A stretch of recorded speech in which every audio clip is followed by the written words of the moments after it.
डोहामध्ये कोण ओढतंय जीव? धबधब्याच्या मृत्यूचा खेळ कधी थांबणार? सुरक्षा उपाययोजनांचा अभाव ठरतोय जीवघेणा.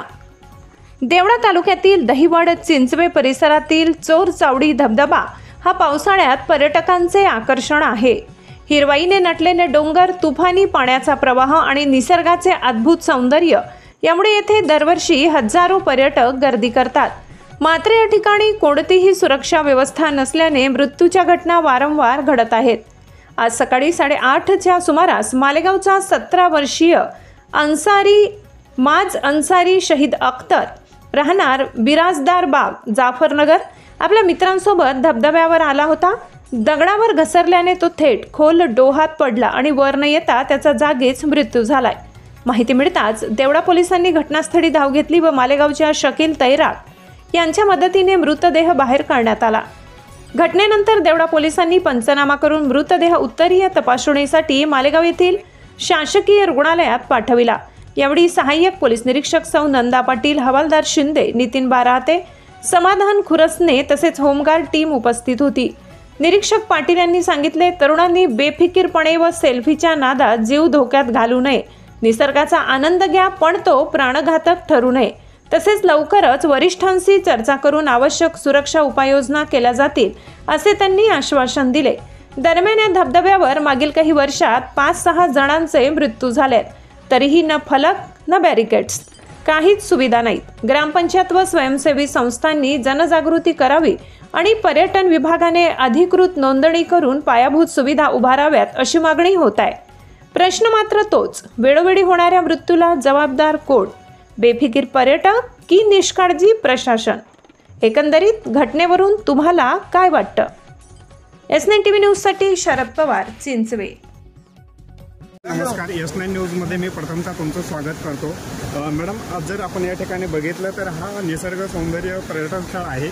या ठिकाणी आतापर्यंत जर जेही लोक या ठिकाणी निसर्गाचा सानिध्यात येऊन आनंद घेण्याचा या ठिकाणी प्रयत्न करत असतात, परंतु त्या आनंद घेताना या ठिकाणी अचानक या डोहामध्ये बुडून त्यांचा मृत्यू होतो. वेळोवेळी या घटना या ठिकाणी घडलेल्या आहेत आणि खरं तर या ठिकाणी काही पोलिसांची गस्त किंवा सुरक्षा व्यवस्था नाही आहे. नक्की या संदर्भात आपण काय सांगणार आहात?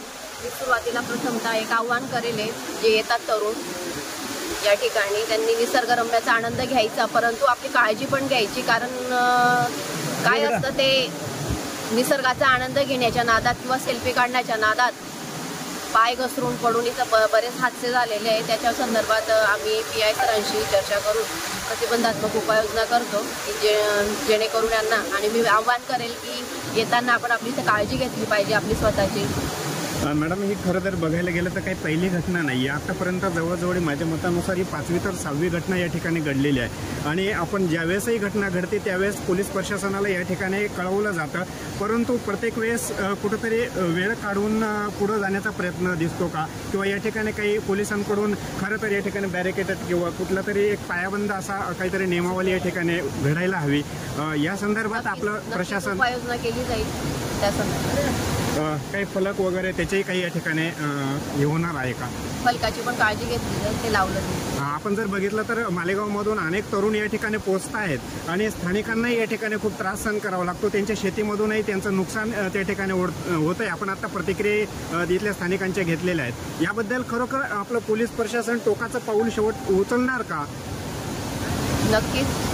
मी आता आमच्या PI सरांशी चर्चा करून या संदर्भात लवकरात लवकर उपाययोजना होतील आणि नेक्स्ट टाइम म्हणजे पुढच्या वेळेस असं काही होणार नाही याची आम्ही दक्षता घेऊ. पुन्हा तरुणांना पुन्हा एकदा चांगल्या पद्धतीने काय संदेश देणार? मी तरुणांना आव्हान करेल की आता सध्या पावसाळ्याचे दिवस चालू आहे, त्यामुळे आपण काळजी घेतली पाहिजे. निसर्गाचा आनंद जरूर घ्या, परंतु आपण आपलं जीवन पण बघितलं पाहिजे, आपल्या काळजी आपण घेतली पाहिजे स्वतः. हे एकच आव्हान करेल मी. खूप खूप धन्यवाद मॅडम, आपण आमच्याशी जोडल्या गेलात आणि मोलाच्या प्रतिक्रिया या ठिकाणी आमच्यापर्यंत पोहोचवल्या. ज्यांनी खरोखर या ठिकाणी 8:30 वाजेपासून या ठिकाणी आलेले आहेत, त्यांनी अतिशय मेहनत करून त्या तरुणाला बाहेर काढलेलं आहे. दादा, तुमचं नाव सांगा. मेरा नाम शकील अहमद मोहम्मद साबिर. आप कितने? मालेगांव शहर से मुझे शकील तैराकी के नाम से मशहूर है. अग्निशामक में फायरमैन है मैं. कितने बजे आपको ये घटना के जो उड़ता है आपके पास पहुंचा और आप कितने समय में यहाँ तक पहुंचे और ये पूरा कितना टाइम लगा अपने को बाहर काढ़ने के लिए? ये तकरीबन मुझे मालेगांव शहर के जो बच्चे यहाँ सैर और तफरी के लिए आए थे। ये 4-5 दोस्त यहाँ सैर के तफरी के लिए आए और नहाने के वक्त एक बच्चे का पाँव घसड़ के पानी में ज़्यादा पानी होने की वजह से डूब गया। उस बच्चे ने मुझे मालेगांव शहर में था, मैं घर पर था, मुझे फ़ोन किया कि शकील भाई ऐसा ऐसा एक बच्चा यहाँ वाटरफॉल में डूब गया। तो मैं फ़ौरन मेरे साथी जाकिर हाजी को लेकर बाइक पर ही, मैं घर पर ही था छुट्टी पर, बाइक पर ही लेके आ गया, फायर स्टेशन पर नहीं था, बाइक पर आ गया। और बाइक पर आने के बाद जब यहाँ का माहौल देखा तो पानी कम से कम 25 से 30 फीट है सर, और पानी का खोल बहुत ज़्यादा है। ये मालेगांव शहर की चौथी डेड बॉडी मैं यहाँ से ले जा रहा। एक मालेगांव कैंप की एक बॉडी थी, एक जाफरनगर की थी, और ये अभी जो ये बच्चा डूबा है इसका नाम है माज अहमद, रहने वाला अब्दुल्ला नगर का है, और यहाँ इनके दोस्तों के साथ आने के बाद डूब गया। पूरे कितने लोग यहाँ पहुँचे थे सुबह में? सुबह में ये कम से कम 5-6 दोस्त थे। ये घूमने के लिए घर से बोलकर निकल आए और यहाँ पर आके नहाने लगे और उसमें हादसे का शिकार हो गए। ये जो तरुण है इनके बारे में आप क्या संदेश देंगे उन तरुण को? सर मैं मालेगांव शहर में अनगिनत, मालेगांव शहर, नासिक जिला और बहुत सारे जिलों में जाकर डेड बॉडी निकालने का काम किया मैंने। तकरीबन हज़ारों से ज़्यादा डेड बॉडी निकाला है। और मैंने मालेगांव शहर और पूरे ज़िले के आवाम को मैंने यही आह्वान किया है कि जिस मालेगांव शहर में जब भी निसर्ग पानी का शुरू होता है तो बच्चे बहुत ज़्यादा तेज़, जो कम उम्र बच्चे हैं वो ऐसे वाटरफॉल, गिरना डैम और बहुत सारे डैम और ऐसे जो तालाब है वहाँ नहाने जाने की कोशिश करते हैं, और सैकड़ों बच्चे ऐसे नहाने के वक्त डूबने के हादसे के शिकार हुए। तो मैं आवाम से यही गुजारिश करूँगा कि आप अगर पानी का, निसर्ग का आनंद लेना चाहते हैं और आप आके देखना चाहते हैं तो आप देखिए।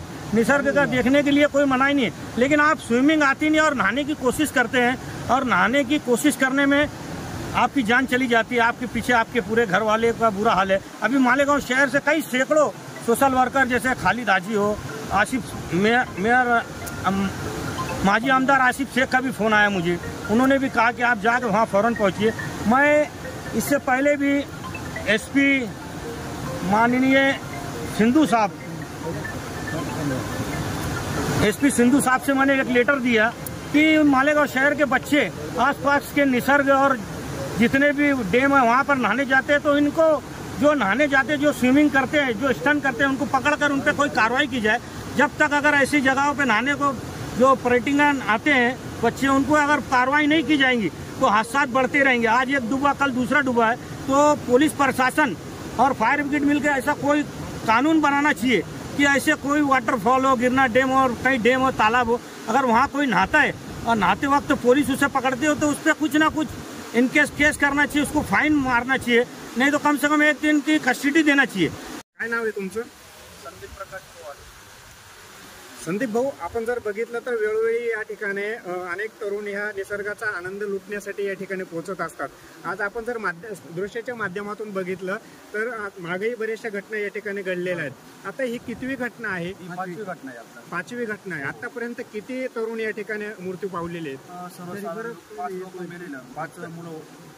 5 जण या ठिकाणी मृत्यू पावले आहेत आणि ही मोठी घटना आहे जीवितहानीबाबत। काय नक्की तुम्हाला वाटतं या ठिकाणी प्रशासनाने नक्की काय काळजी घ्यायला हवी, याबद्दल काय सांगणार आहात? या ठिकाणी जवळपास म्हणजे आता जे बाहेरचे लोक इथं पर्यटन म्हणून येतात बघायला, किंवा या ठिकाणी काही म्हणजे सुविधा झाल्या पाहिजे आतापर्यंत, काही दोरं वगैरे असं म्हणजे अनेक ठिकाणी लावले गेले पाहिजे, म्हणजे जीवितहानी होणार नाही असं माझं म्हणणं आहे। नक्कीच अजूनही काही तिथले स्थानिक तरुण आहेत आणि वेळोवेळी या घटनेची माहिती ते आपल्यापर्यंत पोहोचवत असतात। आपण त्यांच्याशी संवाद साधणार आहोत। गुलाब भाऊ, नमस्कार। जर बघितलं तर आजही तुम्ही मला सकाळी या घटनेची माहिती दिलेली आहे। नक्की आपण या ठिकाणी स्थानिक असतात, काय नक्की याच्यावर पर्याय काढला पाहिजे किंवा काही नाही, एक तर पोलीस व्हायला पाहिजे किंवा तारकंपान मारायला पाहिजे किंवा कोणीतरी जबाबदारी इथं पाहिजे, किंवा तिथं जिथं रस्ता आहे तिथं तरी बंद केले गेले पाहिजे, तिथं पाट्या लावले पाहिजे, काहीतरी लावले पाहिजे, किंवा मगर आहे काहीतरी आहे असं म्हणून काहीतरी दाखवायला पाहिजे। म्हणजे इथं असं दल करायला कोणी, जे लोक येतात त्यांना आपण सांगायला गेलो ना ते ऐकते नाही आपण। खरं तर बघायला गेलं तर स्थानिक आपण या ठिकाणचे रहिवासी आहात आणि येणारा जो लोंढा आहे तो प्रचंड या ठिकाणी येत असतो। याचा काही तुम्हाला त्रास होतो का या ठिकाणी? त्रास वगैरे काही भरपूर त्रास म्हणजे ते गण शेतातला ते सूर्यफूल तोडता वगैरे आम्ही त्याला दंकातो इकडे जाऊ नका तिथं म्हणजे शेतीचे त्या ठिकाणी तुमचं नुकसान होतं. होतं ना. मग सूर्यफूल वगैरे तोडतात ते त्याला जर सांगितलं ना तुम्ही जाऊ नका तिथं असं होतं तिथं ते म्हणतात गंज लोक मारतात. काय नाही होत असं नाही होत. म्हणजे पोलीस पाहिजे आमच्या हिशोबाने तेच पाहिजे हे पोलीस पाहिजे शुक्रवार शनिवार रविवार. आपल्या चॅनलला नक्की सबस्क्राईब करा, बेल आयकॉन दाबायला विसरू नका.